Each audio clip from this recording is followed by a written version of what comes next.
तो जल्दी से सभी बच्चे जुड़ जाइए, फिर करते हैं आज की क्लास को स्टार्ट। तो देखिए आज की जो क्लास है ना, इसमें हम पढ़ने वाले हैं पार्ट्स ऑफ स्पीच के बारे में। तो बच्चों को ना पार्ट्स ऑफ स्पीच को लेकर बहुत ज्यादा कंफ्यूजन रहता है, उनके समझ नहीं आता है कि पार्ट्स ऑफ स्पीच का जो इस्तेमाल है वो हम कैसे करते हैं। अब पार्ट्स ऑफ स्पीच के अंदर ना इस तरह के कुछ वर्ड्स आते हैं जैसे नाउन, प्रोनाउन, एडवर्ब, एडजेक्टिव, तो इनको लेकर तो बच्चे डर ही जाते हैं, है ना। इंग्लिश का यदि नाम लो तो सबसे पहले यही आते हैं निकल के कि भाई मुझे तो पता ही नहीं है नाउन क्या होता है, प्रोनाउन क्या होता है, एडवर्ब क्या होता है। तो बच्चे यहीं पर कंफ्यूज हो जाते हैं और फिर वो इंग्लिश को पढ़ना ही छोड़ देते हैं। लेकिन आज की जो वीडियो है ना, इसमें हम इनको बिल्कुल बहुत ही सरल भाषा में समझने वाले हैं। तो जितने भी बच्चे जुड़े हुए हैं वीडियो को सबसे पहले लाइक करें, और अगर आपका कोई भी डाउट आता है तो आप हमें कमेंट करके पूछ सकते हैं, आपका जो डाउट है वो सॉल्व किया जाएगा। ठीक है, चलो तो करें स्टार्ट। सबसे पहले देखिए यहां पर ना मैंने एक चीज लिखी हुई है कि पार्ट्स ऑफ स्पीच में मैंने लिखा हुआ है शब्द भेद। क्या लिखा हुआ है? शब्द भेद इसको कहते हैं। ठीक है, अब सबसे पहले हम क्या करेंगे, ये जो पार्ट्स ऑफ स्पीच है ना, इनका जो रियल सेंस है, इसका जो रियल मीनिंग है वो जानेंगे। सबसे पहले एक बात बताओ, यहां पर लिखा हुआ है पार्ट्स। पार्ट्स का मतलब होता है भाग या फिर किसी भी चीज का हिस्सा, है ना। यही तो होता है किसी भी चीज का पार्ट का मतलब। उसके बाद लिखा हुआ है ऑफ। ऑफ के तीन मीनिंग होते हैं, का, के, की, और अपनी सेंटेंस की सहूलियत के हिसाब से हम इनमें से इस्तेमाल कर देते हैं। उसके बाद आता है स्पीच। स्पीच का मतलब होता है कोई भी वाक्य, ठीक है, कोई भी सेंटेंस जब आप बोलते हैं ना उसे स्पीच ही कहते हैं। वैसे तो स्पीच का आपने मीनिंग पढ़ा होगा भाषण देना। भाषण में क्या कर रहे हैं, हम सेंटेंस के थ्रू लोगों से बातचीत करते हैं, ठीक है, अपनी बातों को बताते हैं। तो स्पीच का मतलब होता है कोई भी वाक्य। अब इसको यदि हम पढ़ें पीछे से तो वाक्य के भाग या फिर वाक्य के हिस्से।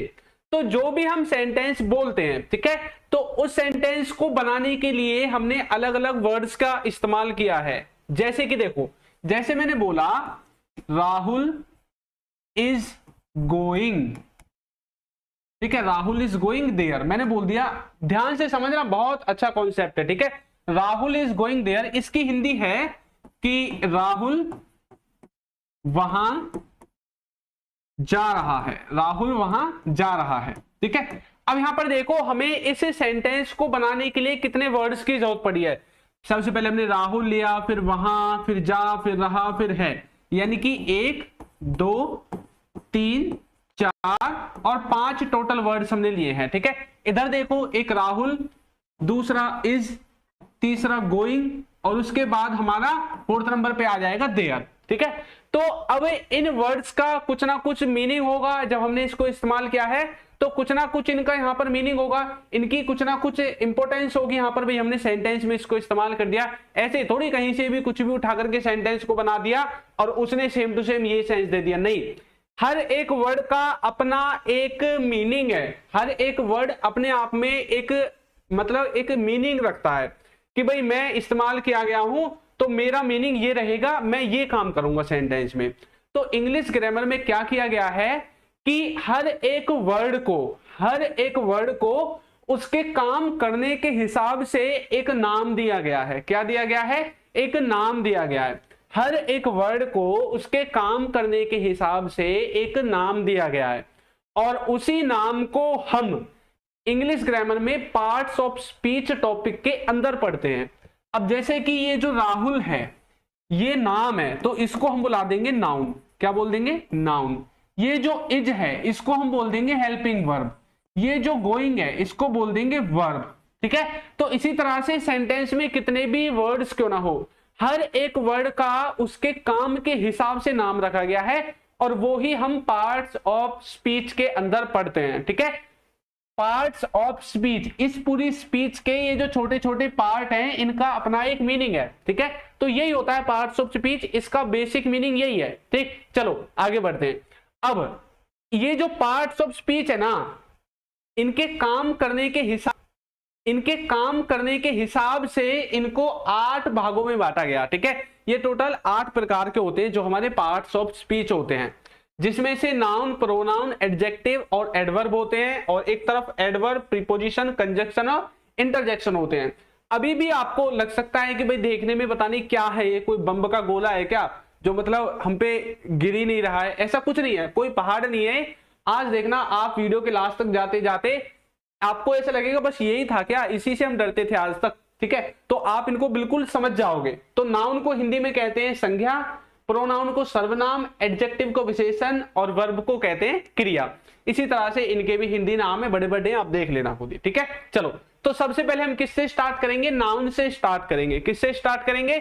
सबसे पहले हम नाउन से स्टार्ट करेंगे। उससे भी पहले अगर आपने हमारे कोर्स को नहीं लिया है तो आप कोर्स को ले सकते हैं, बिल्कुल बेसिक से एडवांस तक होगा और सारी चीजें आपको जो है एक सीरीज में इसमें मिलने वाली हैं। अगर आपको बेसिक से इंग्लिश सीखनी है तो कोर्स ले सकते हैं। ठीक है, और ये हमारा व्हाट्सएप नंबर है, इस पर आप हमें कांटेक्ट कर सकते हैं अगर आपको कोई इशू आता है। कोर्स का आप कोर्स को ले सकते हैं, बिल्कुल बेसिक से एडवांस तक होगा और सारी चीजें आपको जो है एक सीरीज में इसमें मिलने वाली हैं। अगर आपको बेसिक से इंग्लिश सीखनी है तो कोर्स ले सकते हैं। ठीक है, और ये हमारा व्हाट्सएप नंबर है, इस पर आप हमें कांटेक्ट कर सकते हैं अगर आपको कोई इशू आता है। कोर्स का जो ऐप है उसका नाम है अल्फा स्पोकन इंग्लिश।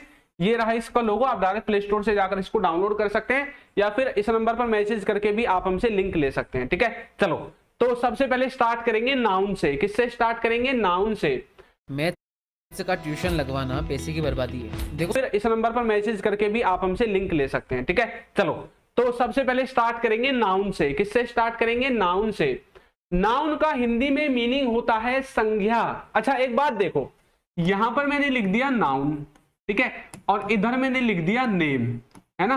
तो इन दोनों को देखिए, जो फर्स्ट लेटर है इसमें वो एन है, तो इससे आपको एक बात याद रखनी है। अब वो बात क्या है? वो बात ये है कि नाउन का मतलब होता है नाम। नाउन का क्या मतलब होता है? नाम। जब आप किसी भी व्यक्ति को, आपके आसपास देखिए आपके घर वाले हैं, आपका भाई है, आपकी बहन है, आपके पड़ोसी भी रहते हैं, आपके दोस्त भी रहते हैं ना, तो जब आप उनके नाम से उनको बुलाते हैं कि भाई दिवेश इधर आ, राहुल इधर आ, ललित इधर आ, देवेंद्र इधर आ, कपिल इधर आ, है ना, तो मतलब आपने उनका नाम लिया है। तो जब आप उनको उनके नाम से बुला रहे हैं तो इसका मतलब क्या है कि आप नाउन का इस्तेमाल कर रहे हैं। मैंने बोला कि भाई राहुल यहां आओ, मैंने बोल दिया राहुल यहां आओ, ठीक है। अब मैंने राहुल को उसके नाम से बुलाया है, तो मतलब मैं नाउन का इस्तेमाल कर रहा हूं। नाउन कुछ भी नहीं है। अगर आप किसी भी वस्तु का या व्यक्ति का, किसी भी जगह का आप यदि नाम ले रहे हैं, अपने मुंह से आपने नाम ले दिया, तो समझ लो वो जो नाम है ना वो ही नाउन है। बस नाउन कुछ भी नहीं है। नाउन ऐसा कोई कॉन्सेप्ट नहीं है कि भाई आपको इसमें कुछ लगाना पड़ेगा या फिर इसमें कोई आईएनजी वाईएनजी लगानी पड़ेगी, नहीं। किसी भी चीज का नाम नाउन है। क्या है? किसी भी चीज का नाम नाउन है। आपने अपने भाई का नाम लिया, नाउन है। अपनी बहन का नाम लिया, नाउन है। आपके घर में कोई जैसे कुछ वस्तुएं होती हैं, जैसे कि हो सकता है टेबल हो, कुर्सी हो, है ना, तो आपने उनका नाम लिया तो नाउन है। किसी जगह का नाम आप ले रहे हैं तो वो भी नाउन है, ठीक है। कंप्यूटर का नाम ले रहे हैं वो भी नाउन है, फोन का नाम ले रहे हैं वो भी नाउन है।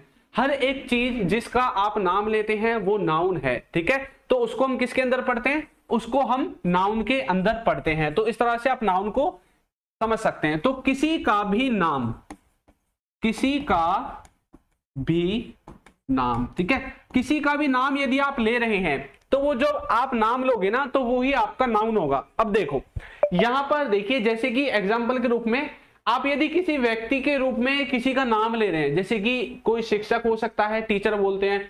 ये राम क्या है? किसी लड़के का नाम हो सकता है, ठीक है, भाई, लड़का, माँ, पिता, मौसा, मौसी, कुछ भी हो, ठीक है। किसी भी पशु पक्षी का नाम आप लोगे, जैसे गाय, तोता, बंदर, मगरमच्छ, कबूतर, इसी तरह से और भी कितने भी हो सकते हैं, ठीक है। इसी तरह से किसी स्थान का नाम, किसी जगह का भी यदि आप नाम ले रहे हैं, जैसे दिल्ली हो गया, ठीक है, कोई बगीचा हो गया, दरवाजा, मैदान, चौक, नदी का किनारा,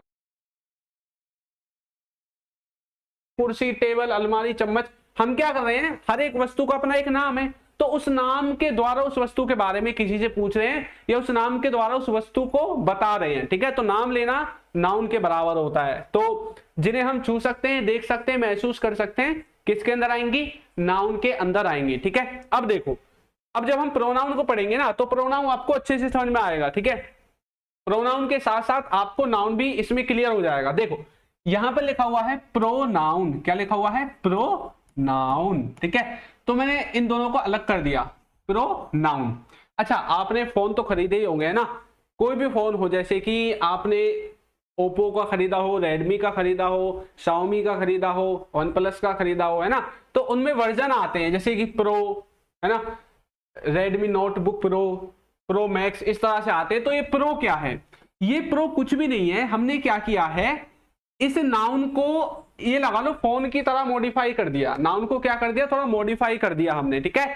और हमने क्या बोला कि भाई अब जरूरी नहीं है कि हर बार तुम इसका नाम ही लोगे, नाउन का, इसका हर बार नाम जो है नाम नहीं लेना है। अब इसके स्थान पर आप कुछ भी कह के उसको बुला सकते हैं। जैसे कि कोई लड़का था, ठीक है, जैसे कि किसी लड़के का नाम था नवीन, ठीक है, नवीन नाम का कोई लड़का था, मैंने बोला नवीन भाई यहां आओ, नवीन भाई यहां आओ, ठीक है। तो जब मैंने उस लड़के का नाम लेकर उसको बुलाया तो मैंने किसका इस्तेमाल किया है, नाउन का इस्तेमाल किया है। लेकिन अब मैंने क्या किया, मैं नवीन का नाम नहीं ले रहा, ठीक है, अब मैंने बोला तुम यहां आओ, तुम यहां आओ, ठीक है। अब मैंने क्या किया, अब मैंने इसका नाम ना लेकर के इसके लिए तुम का इस्तेमाल कर दिया, लेकिन अब भी मैं नवीन को ही बुला रहा हूं, अब भी मैं नवीन को ही बुला रहा हूं, लेकिन मैंने क्या किया है, उसका नाम ना लेकर के तुम का इस्तेमाल कर दिया कि भाई तुम इधर आओ, ठीक है। अब जैसे कि यहां पर कमेंट है, जैसे हीना है ना, अब हीना का यदि मैं नाम ले रहा हूं तो मतलब मैं नाउन का इस्तेमाल कर रहा हूं। अगर मैं हीना का नाम नहीं लूं, ठीक है, और मैं बोलूं भाई आप इधर आ जाओ, ठीक है, या फिर आपने काम कर लिया, ऐसे में कुछ बोलूं, नाम ना लेकर के उसके नाम की जगह पर कुछ भी वर्ड इस्तेमाल करूं, जैसे तुम, तू, वो, ठीक है, इस तरह का कुछ भी वर्ड में इस्तेमाल करूं, तो ये नाउन के स्थान पर जो भी हमने वर्ड इस्तेमाल किए ना, तो इन सब को हम क्या बोलते हैं, प्रोनाउन बोलते हैं। तो प्रोनाउन कुछ भी नहीं है, प्रोनाउन नाउन को ही कहते हैं, लेकिन इसमें हम उसका नाम नहीं ले रहे, बल्कि नाम के स्थान पर कुछ और शब्द बोल रहे हैं, कुछ और वर्ड्स का इस्तेमाल कर रहे हैं, ठीक है। तो इसी को बोलते हैं, क्या बोलते हैं, प्रोनाउन बोलते हैं। तो चलो इसकी डेफिनेशन लिखते हैं प्रोनाउन की। अगर आप रोज सिर्फ 18 मिनट इस प्रोनाउन क्या है, नाउन के स्थान पर, नाउन के स्थान पर प्रयोग होने वाला शब्द, ठीक है, नाउन के स्थान पर प्रयोग होने वाला शब्द क्या कहलाता है, प्रोनाउन कहलाता है। वीडियो को लाइक कर दो अगर आपने अभी तक लाइक नहीं किया है। और आपको ना एक बात और बता दूं, ये जो हमारी पीडीएफ वगैरह है ना, ये आपको हमारे टेलीग्राम ग्रुप पे मिलेगी। टेलीग्राम ग्रुप का नाम है इंग्लिश विद चिंटू। आप टेलीग्राम चलाते हैं तो टेलीग्राम पर जाना, इंग्लिश विद चिंटू सर्च करना, और ये जो पीडीएफ वगैरह है ना फ्री आपको मिल जाएगी हमारे टेलीग्राम चैनल पे, ठीक है। और जिन बच्चों को क्लास के टाइम की नहीं पता तो उनको मैं थोड़ा बता देता हूं कि हमारी क्लासेस का टाइम क्या है, ट्यूसडे, थर्सडे और संडे को कितने बजे होती है, 8 PM, ठीक है, रात को 8 बजे क्लास होती है, वीक में 3 दिन, ट्यूसडे, थर्सडे और संडे को। चलो अब ये जो प्रोनाउन है ना, इसमें हिंदी में किस तरह के वर्ड्स आएंगे, प्रोनाउन में हिंदी में किस तरह के शब्द आते हैं, जैसे कि तुम, मैं, वो, हम, आप, वह, ठीक है, इस तरह के जो शब्द आपको देखने को मिलते हैं हिंदी में, ये सब के सब क्या हैं, ये सब के सब आपके प्रोनाउन ही तो हैं। आप क्या कर रहे हैं, ये आप कब इस्तेमाल करते हैं, अच्छा मुझे बताओ, ये जो वर्ड्स हैं आप कब इस्तेमाल करते हैं, जब आप किसी का नाम ना लेकर के ऐसे बोले भाई तुम इधर आ जाओ, आप इधर आ जाओ, मैं वहां हूं का, या उसको यहां पर बुलाऊं, ठीक है, तो आप क्या कर रहे हैं, किसी का नाम ना लेकर के इन वर्ड्स का इस्तेमाल कर रहे हैं। तो ये हिंदी के क्या है, प्रोनाउन है, हिंदी के सर्वनाम है। इंग्लिश में किस तरह के वर्ड्स होंगे, इंग्लिश का देखिए, इंग्लिश में किस तरह के वर्ड्स होंगे, इंग्लिश में इनका इंग्लिश लिख दो, जैसे कि यू, आई, दे, वी, ठीक है, you, I, they, we, he, she, it, ये जो वर्ड्स आपको दिख रहे हैं ये सब के सब क्या है, ये सब के सब इंग्लिश के प्रोनाउन है, ठीक है, ये इंग्लिश के प्रोनाउन है। हिंदी में बोलते प्रोनाउन को सर्वनाम, ये हिंदी के हैं और ये इंग्लिश के हैं। तो जहां पर भी आपको इस तरह के वर्ड्स दिखते हैं ना, तो आपको क्या करना है, अच्छा आप इनको सब्जेक्ट के अंदर पढ़ते हैं, आपको याद आया हो तो, है ना, ही, सी, इट सब्जेक्ट के अंदर आता है, आई, वी, यू, दे सब्जेक्ट के अंदर आता है। तो ये जितने भी आपको सब्जेक्ट दिख रहे हैं ना, आप ऐसा समझ लो, ये जितने भी सब्जेक्ट हैं सब के सब क्या है, प्रोनाउन है, सब के सब क्या है, प्रोनाउन है, ठीक है। तो इस तरह से आप प्रोनाउन को समझोगे। वेरी गुड, चलिए करें आगे। तो इंग्लिश में ये होते हैं, हिंदी में आपके ये प्रोनाउन होते हैं। अब देखो कुछ सेंटेंसेस हम बनाते हैं, जैसे मैंने बोला राहुल हैज गॉन, ठीक है, ये मैंने बोल दिया। अब मैंने यहां पर क्या बोला है, राहुल का इस्तेमाल किया है। यदि मैं राहुल के स्थान पर बोलूं ही हैज गॉन, ठीक है, तो अब मैंने क्या किया है, अभी इन दोनों सेंटेंसेस का मीनिंग एक ही है। अभी इन दोनों सेंटेंसेस में हम राहुल के बारे में ही बात कर रहे हैं, ठीक है, कि भाई राहुल जो है वो जा चुका है या फिर राहुल चला गया है, ठीक है। अभी दोनों सेंटेंसेस में राहुल के बारे में बात हो रही है, लेकिन सिर्फ मैंने क्या किया है, इस वाले सेंटेंस में उसका नाम नहीं लिया है, नाम के स्थान पर हमने ही का इस्तेमाल कर दिया है, क्योंकि ही का इस्तेमाल हम किसी लड़के के लिए कर सकते हैं। तो ये जो ही हमने इस्तेमाल किया है, ये क्या है, हमारा प्रोनाउन है, ठीक है। ही हमारा क्या है यहाँ पे, ही हमारा यहाँ पे प्रोनाउन है। चलो, तो प्रोनाउन आपको समझ में आया, प्रोनाउन को कैसे हम समझते हैं। अब देखो हिंदी में कौन कौन से वर्ड्स है, मैं, तुम, वह, उसे, उसका, उनका, तुम्हारा, हमारा, मेरे, आप, हम, ये जितने भी हिंदी के शब्द हैं, ये सब के सब हिंदी में प्रोनाउन है, यानी कि सर्वनाम है। और इंग्लिश में I, my, myself, you, your, yourself, है मैं, तुम, वह, उसे, उसका, उनका, तुम्हारा, हमारा, मेरे, आप, हम, ये जितने भी हिंदी के शब्द हैं वो सब के सब